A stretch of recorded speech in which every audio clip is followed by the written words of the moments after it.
we get to have Matt Rouse. And with that, I'm just going to let Matt, you go ahead and give a little more introduction to yourself, your business, and share with us what's going on with SEO in the modern world.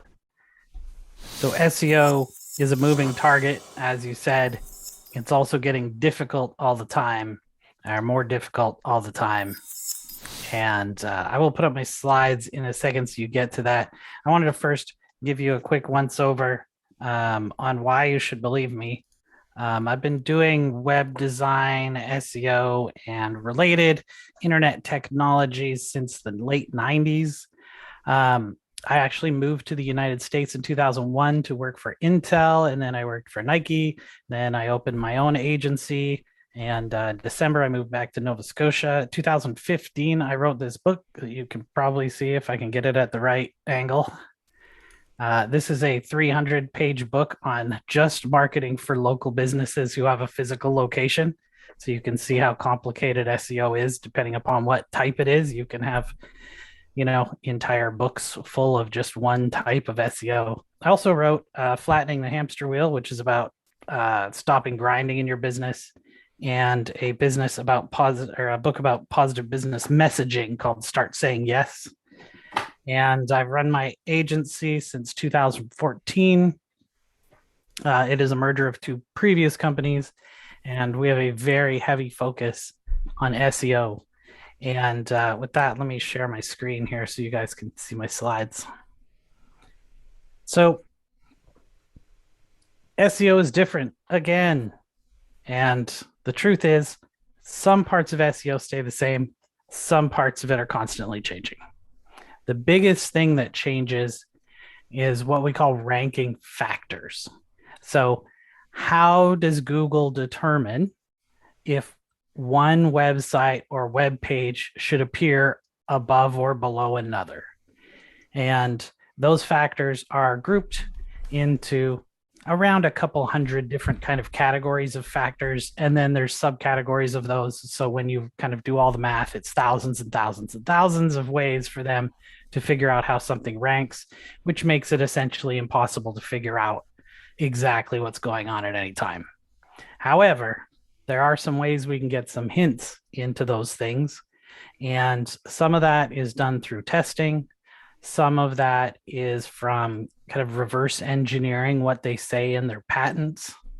And some of that is just people discovering things kind of at random, and then we test those to see if they work.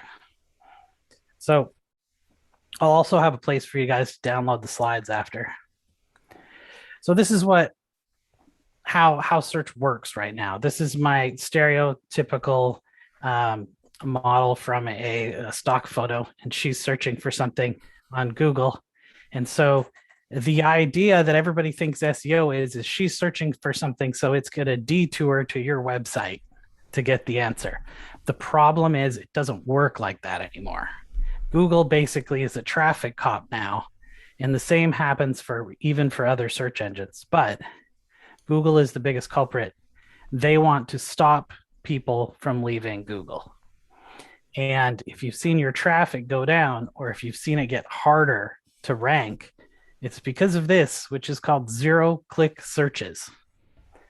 Now, a zero-click search means somebody found the answer on Google without going to another site. And as of Q4 of 2020, in the United States, that was 68% of all searches.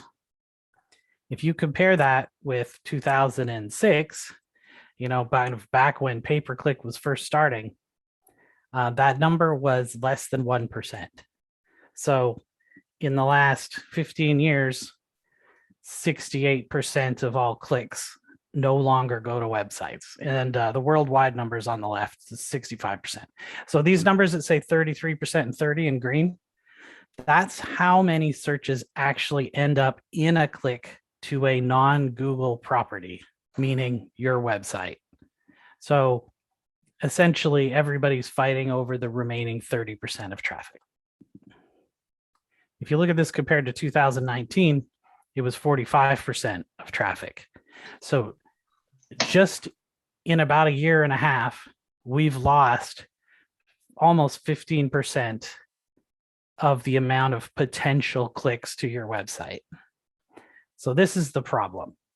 If nobody who searches is actually going to end up at your website, how do you do search engine optimization to get people to your website or to get people to do business with you when only half of them are getting actually through the gatekeeper, which is now Google, who used to be everybody's traffic source, but now is the gatekeeper, and you got to kind of try and get past them. The problem gets worse on mobile. So on mobile, it's only 23% of searches that actually get to a website. So you're looking at over 3/4 of all searches on a mobile device, people don't leave the search engine. This is a serious problem, and it doesn't just stop at search engines. So social isn't friendly either. And I got this data and some of this information from a couple places. One of them is SparkTuro, which is an audience research tool that most people have never heard of. I would check it out if that's something that you're interested in. But the problem with social is it's really hard to get people off of a social platform into your website. And I think most of us here have experienced this problem. You've got places like TikTok that don't allow links at all. If you do post a link on LinkedIn, Facebook, Twitter, Instagram, etc., you will get reduced reach, meaning it won't that post won't be shown to as many people. A lot of people try tricks like they say, okay, well, link in comments, and that's somehow going to trick the platform to let your post get shown, and it doesn't work. And same with, link in bio is another trick people use, but it doesn't work. The platforms still know that it's there, and they look for that language, and they reduce the reach of those posts. We've seen some tests as much as a 30% reduction in reach of posts. And with links in the actual tweets or posts, if they're commercial links, like going to a website that's obviously selling something, it could be as much as 90%, which is a huge reduction in the amount of people who could see your posts. Other places, like you got your Reddit, Discord, YouTube, Pinterest, Quora, there's a few other sites like that. They have kind of nurtured this company culture that if you were to follow a link, the only reason a link is there is some kind of nefarious or commercial purpose, so people shouldn't click on them. And then even if you do get someone to click on your link, on most platforms, they don't allow referral link or link tracking. So you can't even see where they came from if you have some kind of statistics or analytics tracking. So here's what you can do. If there are people that you can sell things to or market to them without them going to your website, you need to find the intersection of the platforms those people use and the people who don't need to go to your website to find out about your product or service. So if you can get that cross, right, that's the happy place.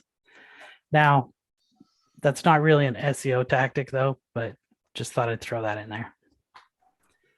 Now we're going to talk about actual SEO tactics, because there is still that 35% of people out there who are looking to go to a website or are going to get past the gatekeeper that is Google. And so you need to actually be able to rank above other people for the remaining traffic that's left. And this is a diagram that's for a physical business. And I know it's got a crap load of arrows on it, but those are important, and I'll tell you what they are in a second. So when we say a money site, what we're talking about is a site that makes you money, right? Either your business site or Google My Business, Bing Places, something like that, where people can reach out to you to use your service, right? And this is for physical locations, and we'll get to other ones in a second. What you want to do is you want to link important sites like NAP sites, which just stands for name, address, phone. So that's like Yellow Pages, things like that, Better Business Bureau, local sites like Chamber of Commerce, industry sites, licensing sites, things like that. You want to link those all to your business.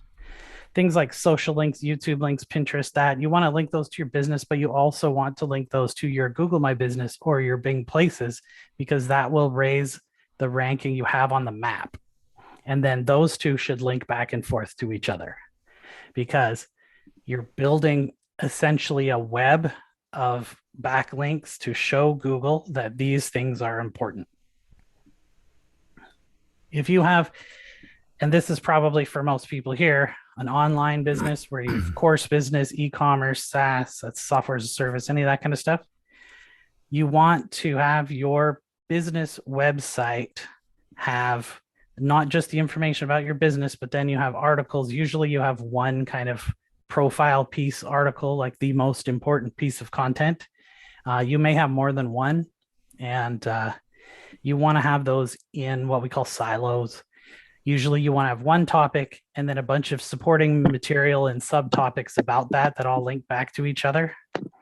And then you want to be linking your other local sites, online marketplaces you sell on, public relations pieces, news pieces, industry sites. You want to be linking those to your business and to your main articles. And then use your YouTube, social links, Pinterest, other places like that. Go to things like articles, subtopics, supporting material, etc.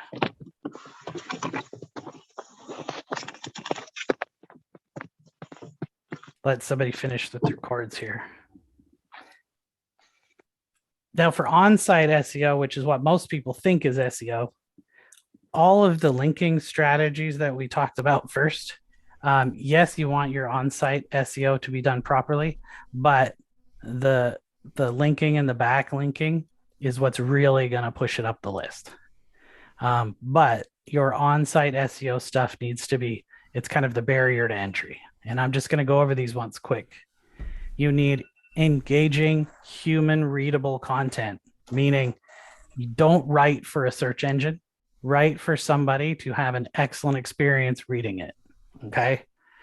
And there's a thing called natural language processing. We don't have time to talk about that today, but that's the reason you want human readable content. Make sure that your titles and your meta descriptions for all your pages tell exactly what that page is about, so that the search engine doesn't have to try and guess. You want to make sure you're using alt tags on all of your images. You can always look that up. Just do a Google search if you don't know what that is. It's important. And you want to make sure that your website is ADA compliant. If you're in the United States, there's different compliance for different countries, but that's the American Disabilities Association. And ADA compliance is both the law in the States, but there's also a tax credit for right now to update your website for ADA compliance. That makes sure that people who have certain types of disabilities or issues with reading, or they're using other equipment to help them use the internet, can use it. And then mobile first indexing is something that Google uses, meaning they are going to rank your website based on the mobile version before they look at the desktop version. So don't have mobile be an afterthought. Make sure the mobile part looks good first. And it should be responsive to work on any other device. And then you want to make sure it loads quickly and it doesn't have content shift, which is where the content moves around after it's already loaded because another piece loads in after. That's a no-no on websites these days. And lastly, you want to make sure you have good internal and external linking. So you want to be linking back and forth between information on your website, and you also want to link out to source material. And I know we're kind of running out of time here, so I want to do a quick shout out for Scott Smith, because he's the referee and moderator of our show, the Business Builder Throwdown. And you can get that at businessbuilderthrowdown.com. I also put the YouTube link in the chat. And I'll put this link in the chat also if you want to get these slides in a PDF version. And when you sign up to get the slides, you'll also get a notification when we have a new Business Builder Throwdown show come out.